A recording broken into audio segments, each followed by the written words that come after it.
नमस्कार, hornbill TV देख रहे हैं आप। मैं हूं आपके साथ विशाल गर्ग। खबरों की शुरुआत करेंगे बड़ी खबर से। मदरसा बोर्ड अध्यक्ष ने की रक्षा मंत्री से मुलाकात। प्रदेश के मदरसों में पढ़ाया जाएगा ऑपरेशन सिंदूर। सिलेबस में छात्र पढ़ेंगे सैन्य पराक्रम की गाथाएं। प्रदेश में 451 मदरसे हैं पंजीकृत। मदरसों में पढ़ते हैं करीब 50,000 बच्चे। जल्द बुलाई जाएगी पाठ्यक्रम समिति की बड़ी बैठक। तो बड़ी खबर आप तक पहुंचा रहे हैं, जहां पर अब मदरसों में बच्चों की पढ़ाई में ये सिलेबस भी डाला जाएगा ऑपरेशन सिंदूर का, और इसमें यह भी बताया जाएगा कि किस तरह से सैन्य पराक्रम दिखाया हमारे जवानों ने। और संवाददाता अमित रतूड़ी हमारे साथ फोन लाइन पर जुड़ गए हैं। अमित, क्या कुछ जानकारी मिल रही है, किस तरह ये पाठ्यक्रम बनाया भी जाएगा अब आने वाले समय में, और किस तरह से पढ़ाया भी जाएगा बच्चों को? जी देखिए, कल जो है उत्तराखंड मदरसा बोर्ड के अध्यक्ष ने जो है दिल्ली में राजनाथ सिंह से मुलाकात की, रक्षा मंत्री से मुलाकात की उन्होंने। और इस दौरान उन्होंने जहाँ ऑपरेशन सिंदूर की सफलता पर उन्होंने उन्हें बधाई दी, वहीं उन्होंने ये कहा है कि उत्तराखंड मदरसा बोर्ड में जल्द ही मदरसा पढ़ने वाले जो बच्चे हैं उनको ऑपरेशन सिंदूर का जो पाठ्यक्रम है वो पाठ्यक्रम में शामिल किया जाएगा, जिसमें उत्तराखंड में बात करें तो 451 यहाँ पर मदरसे हैं जिनमें करीब 50,000 से अधिक बच्चे पढ़ते हैं। तो ऐसे में कहीं न कहीं पाठ्यक्रम में जब ऑपरेशन सिंदूर का चैप्टर शामिल होगा तो बच्चों में देश प्रेम की भावना जागृत होगी। इसके साथ साथ वो ये जानेंगे कि तरीके से ऑपरेशन सिंदूर में हमारे वीर सैनिकों ने अपना कार्य किया, किस तरीके से उन्होंने ऑपरेशन सिंदूर को सफल बनाया और किस तरीके से पाकिस्तान को सबक सिखाया। तो कहा जा सकता है कि कहीं न कहीं अच्छी पहल है और एक अच्छा निर्णय उत्तराखंड बोर्ड के जो अध्यक्ष हैं उनकी तरफ से लिया गया है कि ताकि बच्चों में देश प्रेम की भावना जागृत हो, वो राष्ट्र में किस तरीके से हमारे सैनिक योगदान देते हैं, किस तरीके से वो अपना कार्य करते हैं, ये तमाम चीजें हैं जिसको लेकर जल्द ही इसको लेकर पाठ्यक्रम समिति की बैठक बुलाई जाएगी, जिसमें ये देखा जाएगा कि क्या कुछ इसमें हम आगे रूपरेखा तैयार कर सकते हैं, किस तरीके से हम इसको आगे इसको लेके जा सकते हैं। लेकिन अमित, एक तरफ तो ताबड़तोड़ कार्रवाई हो रही है मदरसों पर और दूसरी तरफ ये पाठ्यक्रम पढ़ाया जाएगा, तो ऐसे में क्या माने किस तरह की प्रतिक्रियाएं आनी शुरू हो गई अब जब ये बयान सामने आया कि ऑपरेशन सिंदूर बच्चों को पढ़ाया जाएगा? जी, अगर हम प्रतिक्रिया की बात करें तो निश्चित तौर पर प्रतिक्रियाएं दो तरह से आ रही है। जहाँ सत्ता पक्ष इसको एक अच्छी पहल बता रहा है, उत्तराखंड मदरसा बोर्ड का अच्छी पहल इसको बता रहा है। वहीं अगर बात करें तो विपक्षी दलों की, तो वो उनका कहना यही है कि एक तरफ से सरकार अवैध मदरसों पर जो है जो बुलडोजर चला रही है, जो ध्वस्त कर रही है, वहीं अब सरकार नया सिफत छेड़ रही है। तो ऐसे में ये आरोप प्रत्यारोप को दो राजनीतिक गलियारों में ये चलता है। और लेकिन अगर हम बात करें तो वहीं कुछ जो बुद्धिजीवी हैं, कुछ जो मुस्लिम समुदाय के जो संबंध लोग हैं, उनका कहना है कि ये अच्छी पहल है। जो अवैध चीजें हैं, गतिविधियां हैं, उस पर सरकार का जिस तरह से कार्रवाई कर रही है वो सराहना करते हैं किसी। और दूसरी तरफ उनका ये भी कहना है कि जो मदरसा बोर्ड ने जो निर्णय लिया है ऑपरेशन सिंदूर को एक पाठ्यक्रम में शामिल करने का, ये एक अच्छी पहल है, सराहनीय पहल है सरकार की और मदरसा बोर्ड की, ताकि बच्चों में ये राष्ट्र प्रेम की भावना जागृत हो, वो जाने किस तरीके से ऑपरेशन सिंदूर में हमारे वीर सैनिकों ने अपना कार्य किया है। बिल्कुल अमित, बहुत शुक्रिया आपका तमाम जानकारी साझा करने के लिए। और हरिद्वार से बड़ी खबर, ज्वालापुर में भीषण अग्निकांड। पुराने कपड़ों के गोदाम में लगी आग, घंटों की मशक्कत के बाद पाया गया आग पर काबू। ज्वालापुर की अंसारी मार्केट में लगी ये आग, गोदाम का पूरा सामान जलकर हुआ राख। तो बड़ी खबर आप तक पहुंचा रहे हैं, जहां पर कपड़ों के गोदाम में ये भीषण आग लग गई और इस दौरान सारे कपड़े जलकर राख हो गए। हालांकि घंटों की मशक्कत के बाद आग पर काबू भी पाया गया, लेकिन तब तक आग ने विकराल रूप ले लिया था और पूरी तरह से सारे कपड़े जलकर राख भी हो गए। और संवाददाता मनोज कश्यप हमारे साथ फोन लाइन पर जुड़ गए हैं। मनोज, क्या कुछ जानकारी मिल रही है, किस तरह की ये आग लगी भी है और क्या कुछ इसके कारण भी बताए जा रहे हैं?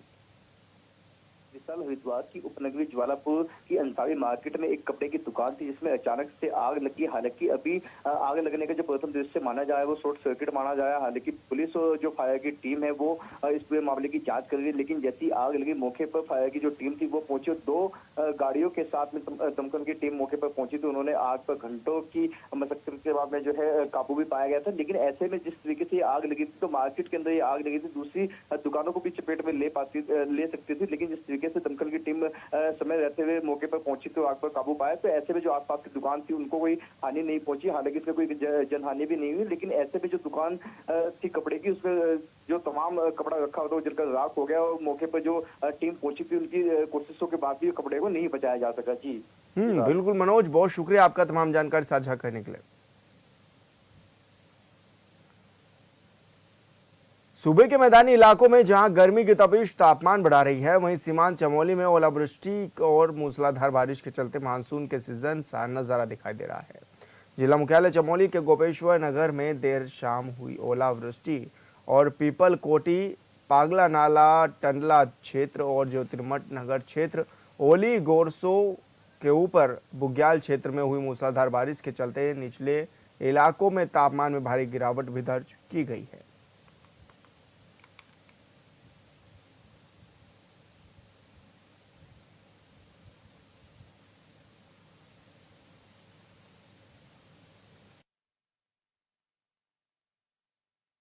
पीपल कोटी और पागल नाला के क्षेत्र में काफ़ी बारिश हुई है और करीब आधे पौने घंटे का स्पेल आया था जिसमें नाले उफान पे आए हैं। और पीपल कोटी के पास कुछ गाड़ियां जो पार्क थी वो मलबे की जद में आई थी, जिनको निकाला जा चुका है और जो ट्रैफिक है वो सुचारू है। हालांकि पागल नाला में मलबा आने से ट्रैफिक जरूर बाधित हुआ है और वहाँ कार्यदायी संस्था मलबा हटाने का कार्य कर रही है, जल्द ही उसको सुचारू कर लेंगे। तो आपको बता दें कि मूसलाधार बारिश से तापमान में भी गिरावट दर्ज की गई है। हालांकि मौसम विभाग ने कहा था कि जल्दी मौसम बदलने वाला है और चमोली में मूसलाधार बारिश भी देखी गई, ओलावृष्टि देखी गई है और ऐसे में अब यह भी देखा जा रहा है कि बारिश से गर्मी से राहत भी मिलती हुई नजर आ रही है। हालांकि अभी कुछ ही क्षेत्रों में ये बारिश हुई है, लेकिन मौसम विभाग के माने तो पूरे उत्तराखंड के लिए अलर्ट भी जारी किया गया था और ऐसे में मौसम का मिजाज भी बदला हुआ नजर आ रहा है। लोगों को गर्मी से राहत मिलती हुई भी नजर आ रही है उत्तराखंड में भी, क्योंकि इस बार गर्मी का सितम जारी है और पिछले कुछ दिनों से तापमान में भी उछाल दर्ज किया गया था, जिसके बाद अब ये भी देखा जा रहा है कि बारिश पड़ने से थोड़ी राहत भी मिलती हुई नजर आ रही है।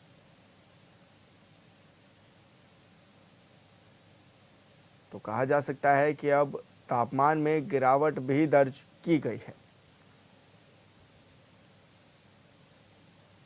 और संवाददाता संजय कुमार हमारे साथ फोन लाइन पर जुड़ गए हैं। संजय, क्या कुछ जानकारी मिल रही है? किस तरह का मौसम अभी रहने की उम्मीद भी बताई जा रही है और अभी हाल फिलहाल में किस तरह का मौसम है चमोली में? विशाल जी, देखिए, अगर चमोली के बद्रीनाथ नेशनल हाईवे की बात की जाए तो देर रात जो है पागल नाला में जो वाहनों की आवाजाही जो है सुचारू हो चली थी।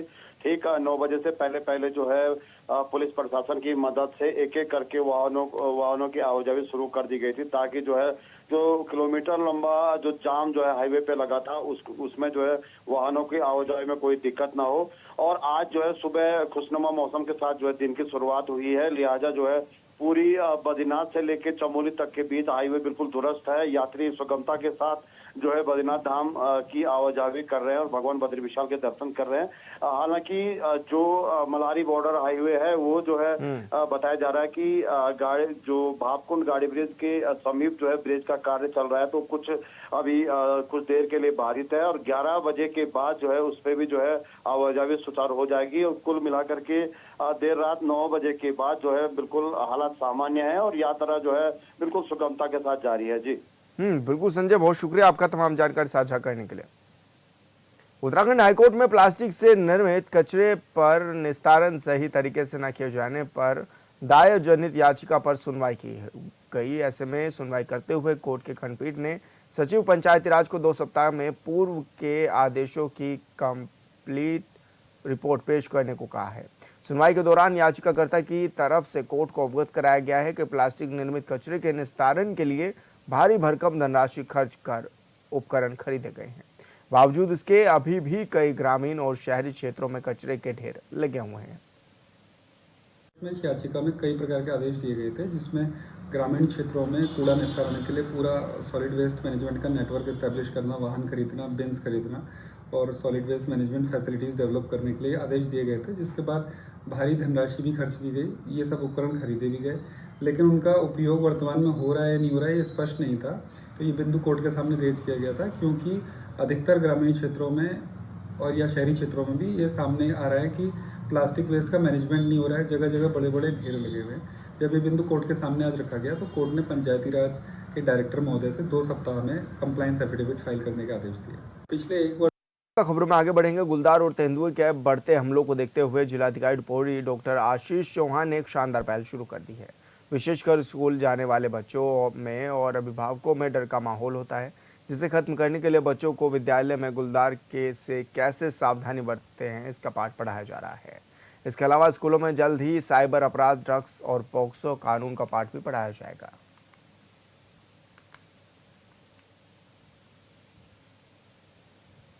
लेपर्ड को लेके या पोक्सो को लेके और एंटी ड्रग पाठ्यक्रम को हम लोगों ने करिकुलम का पार्ट बनाने की कोशिश की है। तो हमारा लगातार प्रयास ये है कि हम एजुकेशन में रेलेवेंट चीज़ों को ऐड करवाएं ताकि हम एक रेलेवेंट इंफॉर्मेशन के साथ में बच्चों को अपडेटेड ह्यूमन रिसोर्स में कन्वर्ट कर सकें। पहलगाम में हुए आतंकी हमले के बाद हरिद्वार से जम्मू कश्मीर के लिए जाने वाली बसों में यात्रियों की संख्या में भारी कमी देखी गई है। आलम यह है कि हरिद्वार से जम्मू के लिए रवाना होने वाली बस से इक्के दुक्के यात्री ही जम्मू जा रहे हैं, जिसके चलते रोडवेज को कई बार बस से रवानगी रद्द करनी पड़ रही है, जबकि कई बार बस बीच रास्ते से ही लौटने को मजबूर होना पड़ रहा है। इसको लेकर रोडवेज स्टाफ और यात्रियों का कहना है कि आतंकी हमले के बाद से लोगों में डर का माहौल बना हुआ है। जो लोग जरूरी काम से जम्मू जाना चाहते हैं, सिर्फ वही बस में यात्रा कर रहे हैं।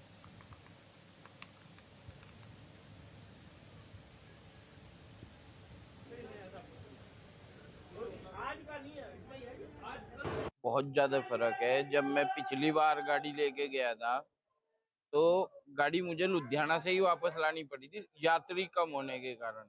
इस वजह से गाड़ी नहीं जा पा रही क्योंकि वहाँ पे अभी डर है, देखो डर है तो सवारी नहीं निकल पाती, और जब सवारी निकलेंगी तो जब ही गाड़ी चलेगी। अब आज जा रही है। हरिद्वार में मायादेवी पार्किंग के पास नशे में धुत युवकों ने पर्यटकों के साथ मारपीट की है, साथ ही उनकी बसों में भी तोड़फोड़ की गई। मामले की शिकायत पीड़ितों ने पुलिस चौकी पहुंचकर दर्ज कराई, जिस पर पुलिस ने कार्रवाई का भरोसा तो दिया, लेकिन पर्यटकों ने पुलिस पर अब तक कोई कार्रवाई नहीं करने का आरोप भी लगाया है।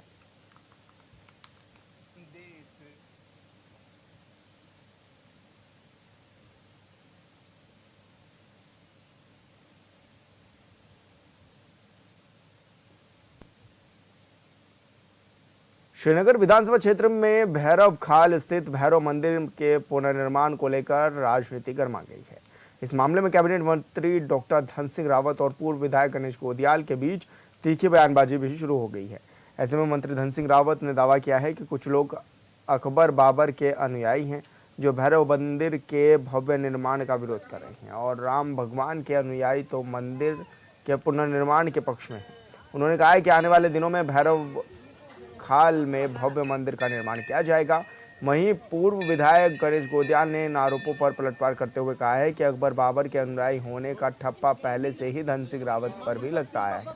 उन्होंने याद दिलाया कि पिछले साल उन्होंने बिंदेश्वर महादेव मंदिर के निर्माण को रोकने के लिए अपने पद का दुरुपयोग किया था, और उन्होंने ये भी कहा है कि राम का अनुयायी कौन और अकबर का अनुयायी कौन है, इसका फैसला जनता करेगी। भैरव नाथ जी की कृपा हम सब पे है और उन्हीं की कृपा से आज यहाँ पे एक भव्य आयोजन किया गया है। यहाँ पे एक भव्य मंदिर सभी स्थानीय लोग मिलकर हम लोग बनाएंगे, और मुझे आशा और विश्वास है कि एक बहुत बड़ा पर्यटन का केंद्र भी बनेगा, तीर्थाटन का केंद्र बनेगा। और जैसे हमारे धारी देवी का मंदिर है, जैसे हमारा श्रीनगर कमलेश्वर का मंदिर है, जैसे भूखाल का मंदिर बन रहा है, वैसे इसी तर्ज पे मैं चाहता हूँ कि पूरा क्षेत्र सर्किट पर्यटन सर्किट से जोड़ा जाए। और मैं इस बात से आज मैं पुख्ता हो गया है कि हजारों लोगों को मैंने पूछा कि मंदिर बनना चाहिए कि नहीं बनना चाहिए।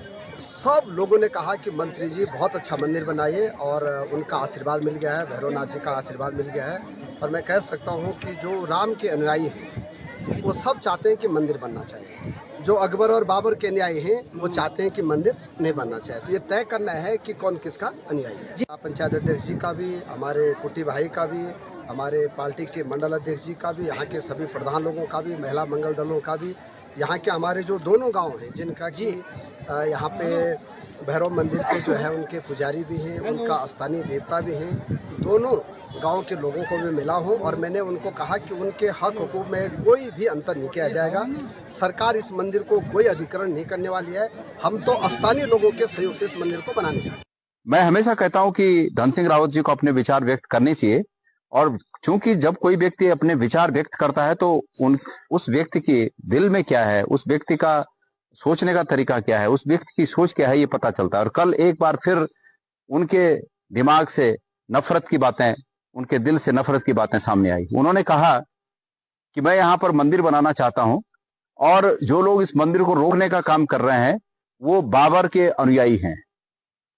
धन सिंह रावत जी, आपको ये स्थिति बहुत पूरी तरह पता है।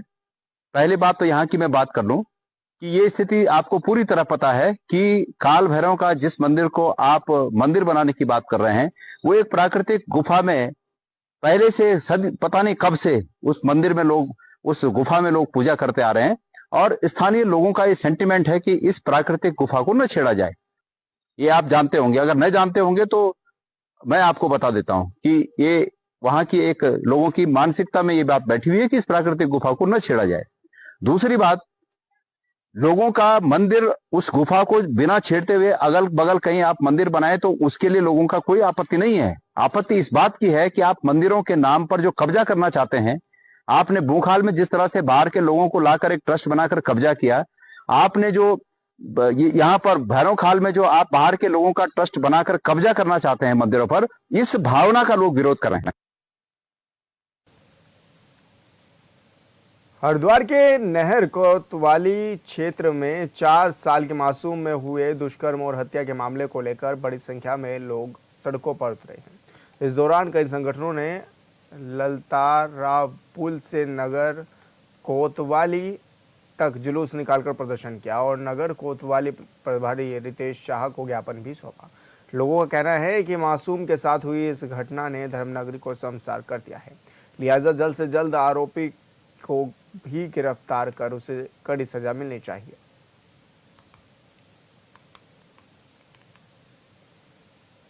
मैं कहता हूँ उसको हरिद्वार की सड़कों पर आने में जिस प्रकार से कुछ दिन पूर्व 4 साल के एक मासूम बेटी के साथ इस तरह से एक दुर्दांत हत्याकांड को अंजाम दिया गया और उसके बाद आज तक वो हत्यारा पुलिस की गिरफ्त से बाहर।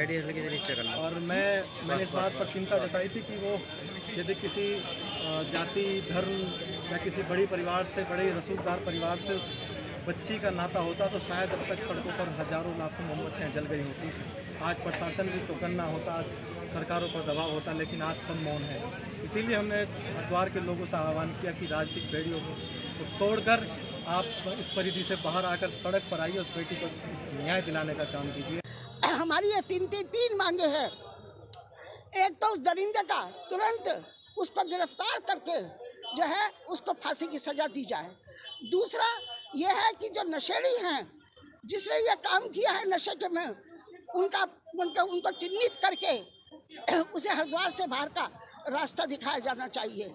कांग्रेस ने बहुत बार ये प्रयास किया है कि नशेड़ियों को बाहर निकालने का काम, लेकिन पुलिस प्रशासन ने इस पर नहीं सुना। अब हमारी ये गुजारिश है कि आप उनको चिन्हित करके बाहर का रास्ता दिखाने का कोशिश करें ताकि आगे आने वाली कोई बच्ची, कोई महिला इस प्रकार के कुकृत्य का शिकार ना हो सके। विधानसभा अध्यक्ष ऋतु खंडूरी ने कोटद्वार बेस हॉस्पिटल में कोटद्वार विधानसभा के टीबी रोग से पीड़ित लोगों को 2 महीने का राशन वितरित कर उनके स्वास्थ्य की जानकारी ली।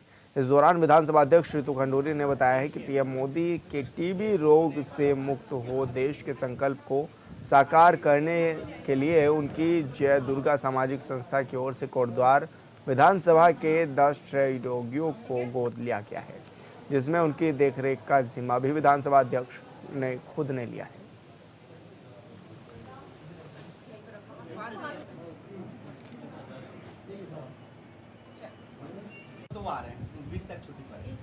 है टीबी एसोसिएशन ने ये काम कर रहा है, जहां आदरणीय प्रधानमंत्री जी से प्रेरित होकर ये निर्णय लिया गया है कि हमें इस बीमारी को जड़ से उखाड़ कर फेंकना है। और उसमें अगर हम जो आम नागरिक हैं इस देश के, वो अगर पेशेंट्स को अडॉप्ट करेंगे और उनको जहां एक तरफ अच्छा खान पान देंगे, वहीं दवाई लेने के लिए प्रेरित करेंगे, तो उससे इस बीमारी से हम लोग अच्छी तरीके से लड़ पाएंगे। ये टीबी का हमारे देश में बहुत ज़्यादा मरीज हैं और बहुत लोग इससे प्रभावित होते हैं और बहुतों की मृत्यु भी होती है। तो भारत सरकार का कार्यक्रम चल रहा था कि टीबी को कंट्रोल करने का, फिर हमारे यशस्वी प्रधानमंत्री जी आए तो उन्होंने उसमें व्यक्तिगत रुचि ली, इन्होंने कार्यक्रम को और ज़्यादा गति दी है। तो उसी कार्यक्रम में उन्होंने ये निक्षय मित्र की एक उन्होंने अवधारणा रखी थी कि इन लोगों को बीमारी से लड़ने के शरीर में ताकत की भी ज़रूरत होती है और ये बहुत सारे इसमें से गरीब लोग भी होते हैं,